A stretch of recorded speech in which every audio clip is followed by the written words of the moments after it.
আল্লাহ একদিন আজরাইলকে জিজ্ঞেস করলেন, হে আজরাইল, বনি আদমের রূহগুলো তুমি কবজ করেছো, দায়িত্ব তোমার। হে আজরাইল, তুমি আমারে জানাও না ওই বনি আদমের মধ্যে কোন কোন রূহ কবজ করতে তোমার অনেক কষ্ট হয়েছিল?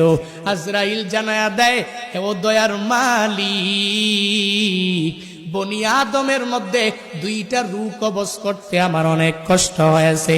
কোন দুইটা রূহ?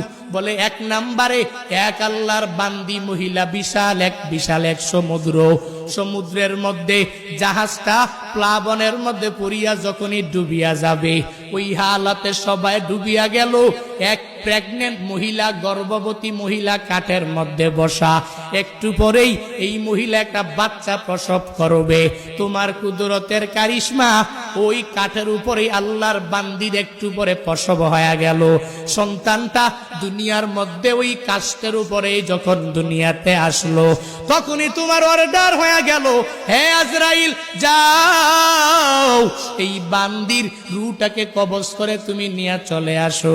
আমি যখন ওই কাঠের উপরে ঝুলন্ত ওই মহিলার রূহটাকে কবজ করার জন্য যখন আমি চলে গেলাম, আমার মনের মধ্যে অনেক কষ্ট ওই সময়ে লেগেছিল। কারণ কি আল্লাহ জানেন না? কারণ হলো এই কাঠের মধ্যে যে এই বান্দি সন্তানটা, ওই সন্তানের কি উপায় হবে, কই যাবে? কারণ দুনিয়াতে তার মা থাকবে না। মা ছাড়া সন্তানেরা যেই পরিমাণ পাগল পারা হয়ে যাবে, হে বান্দারা, ওই হসপিটালের বেডের মধ্যে গিয়া দেখবেন, ওই জায়গার মধ্যে কত মায়েরা ডেলিভারির সময় দুনিয়া থেকে বিদায় নিয়ে চলে গেল। সন্তানেরা কত কষ্ট করে লালিত পালিত হয়ে গেল, কারণ দুনিয়াতে মা নাই। মা ছাড়া সন্তানটা দুনিয়াতে টিকে থাকতে পারে না। 70 বছরের ওই মুরব্বী নিজের মা হারাইয়া কান্দে, চোখের পানি ফালায়া, ওই বাবা হারাইয়া কান্দে।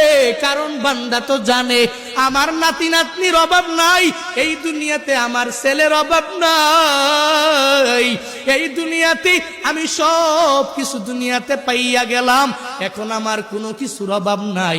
কিন্তু আমার মা ছাড়া আমার এতিম অবস্থা হয়ে যায়, আমার বাবা ছাড়া আমার এতিম অবস্থা হয়ে যায়।